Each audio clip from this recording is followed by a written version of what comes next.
أعوذ بالله من الشيطان الرجيم. بسم الله الرحمن الرحيم. سبحانك لا علم لنا إلا ما علمتنا إنك أنت العليم الحكيم. رب اشرح لي صدري ويسر لي أمري واحلل عقدة من لساني يفقه قولي. نن زمون د بیان موضوع ده د خپلې ښځې د مشورې احترام کول. کله چې د یوې بیبي د مشورې احترام کېدلی شي نو د هغې په زړه کې د خپل خاوند سره مینه او محبت پیدا کېږي، او دا زموږ د نبی صلی الله علیه و آله وسلم طریقه ده چې د صلح حدیبیې په موقع د ام سلمہ رضی الله تعالی عنها په مشوره عمل کړی و. د صحیح بخاري یو اوږد حدیث کې راځي چې مسور بن مخرمه او مروان بن الحکم رضی الله تعالی عنهما نه روایت ته چې کله رسول الله صلی الله علیه و آله وسلم د صلح نامې لیکلو نه فارغ شو نو صحابه کرامو ته وفرمایل پاسئ خپلې قربانۍ وکړئ، بیا سرونه هم اخرئ.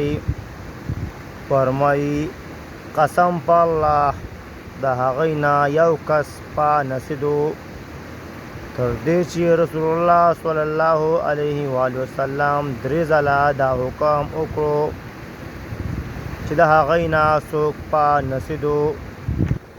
رسول الله صلی الله علیه و آله وسلم د ام سلمہ رضی الله تعالی عنها خیمې ته ورغی او هغې ته د خلکو د عمل تذکره وکړه.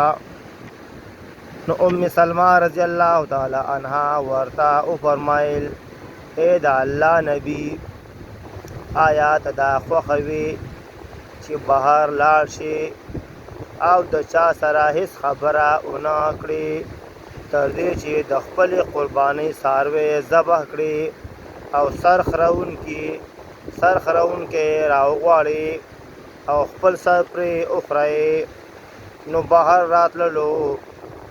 بهر راووتلو او د چا سره یې خبرې ونه کړې او دا کارونه یې وکړل، خپل څاروی یې ذبح کړو او سر خرونکی یې راوبللو او سر مبارک یې ورله وخورو. چې کله هغوی یعنې صحابه کرامو دا وکتل نو راپاڅېدل او خپل څاروي یې ذبح کړل او د یو بل سرونه یې خرول یې شروع کړه. نبی صلی الله علیه و آله وسلم سره د دومره لوی مرتبې د خپلې بیبي په مشوره باندې عمل وکړو. نو خوږو مسلمانانو وروڼو، موږ له د نبي صلی الله علیه و آله وسلم په طریقه تلل پکار دي او الله تعالی دې موږ د قرآن او د احادیث په لار روان کړي. السلام علیکم ورحمت الله وبرکاتہ.